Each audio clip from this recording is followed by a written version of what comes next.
पिछले कुछ सालों में दुनिया भर की मुस्लिम महिलाओं के राइट्स के बारे में गंभीर चिंताएं सामने आई हैं। मीडिया आउटलेट्स और इंटरनेशनल ऑर्गेनाइजेशंस इस्लामिक राज्यों में बदलाव की वकालत कर रहे हैं और यहाँ तक कि महिलाओं ने भी सड़कों पर उतरकर वर्षों से चले आ रहे हरासमेंट के खिलाफ आवाज़ उठानी शुरू कर दी है।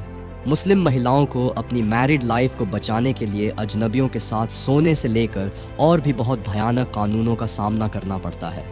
आइए उन 5 अजीब नियमों पर एक नज़र डालें जिनका मुस्लिम महिलाओं को पालन करना कंपलसरी है। नंबर 5, विवाह बचाने के लिए अजनबियों के साथ सोना। एक मुस्लिम पुरुष अपनी पत्नी को तलाक दे सकता है यदि वह लगातार 3 बार तलाक बोल दे। ऐसा बोलने के तुरंत बाद से ही तलाक शुरू हो जाता है और शादीशुदा जोड़े फिर एक साथ नहीं रह सकते।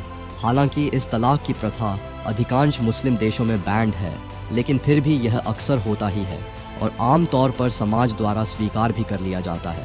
लेकिन महिलाओं के लिए अपने पति के साथ वापस आने का एकमात्र तरीका हलाला नामक एक प्रथा में भाग लेना है। यह कॉन्सेप्ट केवल कहने के लिए ही कंट्रोवर्शियल है, लेकिन यह करना महिलाओं के लिए एकमात्र ऑप्शन आवश्यक है।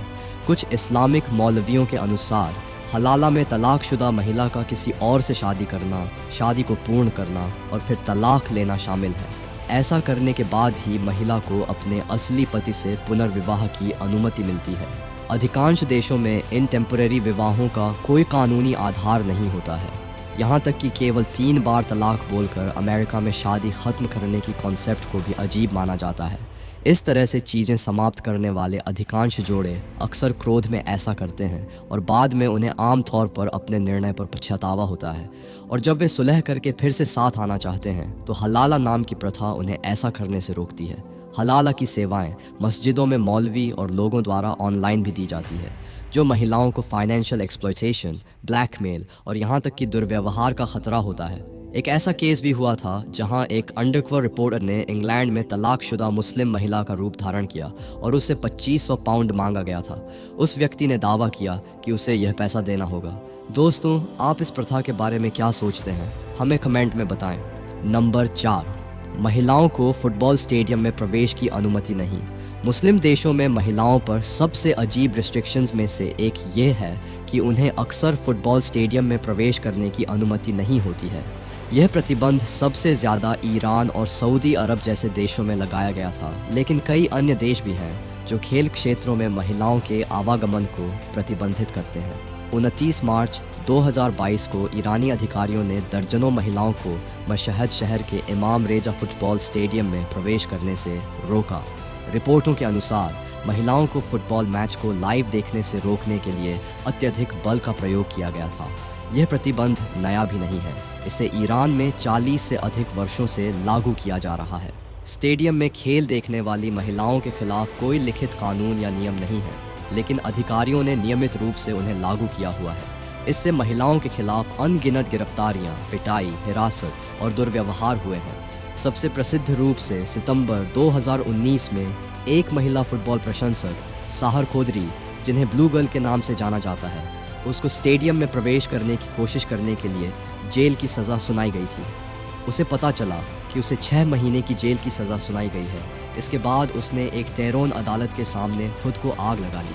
उसका केवल अपराध यह था कि उसने खुद को एक आदमी के रूप में छिपाया और स्टेडियम में प्रवेश करने की कोशिश की। इस तरह के मामलों ने दुनिया भर में आक्रोश फैला दिया। क्या आपने कभी इस तरह के बैंड के बारे में सुना है? नीचे कमेंट करके ज़रूर बताएं। नंबर 3, गैर मुस्लिम पुरुषों से शादी नहीं कर सकते। इस्लाम कई तरीक़ों से पुरुषों और महिलाओं के बीच अंतर करता है। हालांकि इनमें से एक कानून को आधुनिक समय में भेदभावपूर्ण के रूप में देखा जा सकता है, जबकि मुस्लिम पुरुषों को कुछ मामलों में ईसाई या यहूदी महिलाओं से शादी करने की अनुमति है।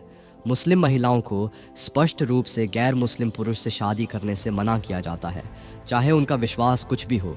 विद्वानों का तर्क है कि पुरुषों को घर का मुखिया माना जाता है, इसीलिए वे अपनी पत्नियों के लिए जिम्मेदार हैं। इसका मतलब है कि उन्हें अपनी ईसाई और यहूदी पत्नियों के विश्वास और मान्यताओं का भी सम्मान करना चाहिए। इस्लाम इन अधिकारों की गारंटी देता है, लेकिन अन्य धर्म मुस्लिम महिलाओं को जो गैर मुस्लिम पुरुषों से शादी करना चाहती हैं, उन्हें समान स्वतंत्रता प्रदान नहीं करते हैं।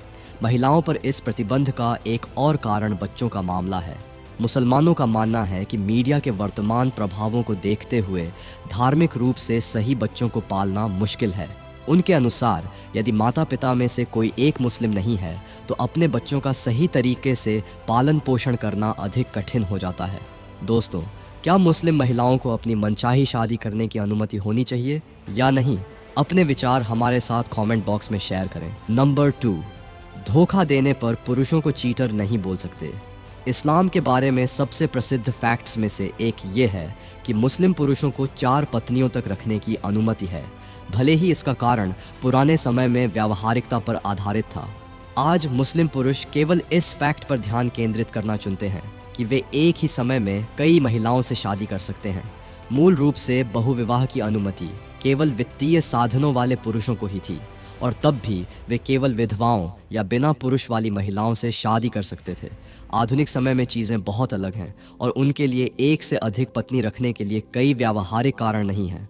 हालांकि आज भी बहुविवाह को स्वीकार किया जाता है और आज कुछ मुस्लिम देशों में भी प्रोत्साहित किया जाता है।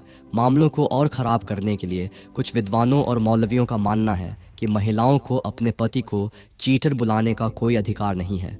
फिर भी मुस्लिम महिलाएं बहुविवाह के खिलाफ अपनी आवाज़ उठा रही हैं। एक सऊदी मौलवी ने यह कह दिया कि महिलाओं के लिए अपने बहुविवाही पति को धोखेबाज कहना गलत है। उन्होंने कहा कि धोखा देने का इस्तेमाल अवैध रिश्तों का वर्णन करने के लिए किया जाता है, लेकिन वह पुरुष एक पब्लिक मैरिज कॉन्ट्रैक्ट पर प्रवेश कर रहा है, मतलब कि वह 2 या 2 से अधिक शादियां पब्लिकली करता है, तो यह धोखा देने के समान नहीं है। कुछ विद्वानों का यहाँ तक कहना है कि महिलाओं को अपने पतियों के बहुविवाही रिश्तों में उनका समर्थन करना चाहिए। उन्हें अपने पति के दूसरी, तीसरी या चौथी पत्नी लेने के लिए नाराज़ और परेशान होने की अनुमति नहीं है। इसके बजाय उन्हें अपने पति की मदद करनी चाहिए ताकि वे अपनी सभी पत्नियों के साथ निष्पक्ष और समान रूप से व्यवहार कर सकें। दोस्तों, बहुविवाह पर आपके क्या विचार हैं? हमें कमेंट में बताएं। नंबर 1, महिलाओं को जॉब करने की परमिशन नहीं है। वैसे तो दुनिया भर में कई मुस्लिम महिलाएं कार्यबल का एक महत्वपूर्ण हिस्सा हैं, फिर भी कुछ देश हैं जहां उन्हें काम करने की अनुमति नहीं है। तालिबान शासन के तहत अफ़गानिस्तान महिलाओं के रोज़गार विषय पर विशेष रूप से बहुत सख्त है। उन्हें स्कूल जाने, अपने घरों से बाहर काम करने और बिना एनओएस के रोज़गार की तलाश करने से प्रतिबंधित किया जाता है। इस्लामिक कानूनों के अनुसार महिलाओं को तभी काम करने की अनुमति है जब उनके पति या माँ बाप पर्याप्त पैसा नहीं कमाते हैं। यहाँ तक कि उन मामलों में जहाँ महिलाओं को रोज़गार की तलाश करने की अनुमति है, ईरान और सऊदी अरब जैसे देशों में कानून यह निर्देश देते हैं कि उन्हें पूरी तरह से ढकना चाहिए। उन्हें पुरुषों के साथ भी कोई अनावश्यक बातचीत नहीं करनी चाहिए और हर समय विनम्र रहना चाहिए। कानून यह भी कहता है कि यदि महिलाएं अपने घर के अंदर काम करना चाहती हैं तो उन्हें अपने पेरेंट्स या पति से अनुमति लेनी चाहिए। पति को अपनी पत्नियों को मना करने का अधिकार है यदि उन्हें लगता है कि उनका काम परिवार के हित के साथ असंगत है या उनके लिए अपमान का कारण हो सकता है। उदाहरण के लिए, ईरान ने महिलाओं को कॉफ़ी शॉप और कैफ़े में काम करने से भी बैन कर दिया है। तो दोस्तों, आज के लिए बस इतना ही। अगर आपको ये वीडियो अच्छी लगी हो तो वीडियो को लाइक और शेयर करना न भूलें। इस तरह और वीडियोस देखने के लिए सब्सक्राइब बटन पर क्लिक करें। मिलते हैं अगली वीडियो में। Good bye.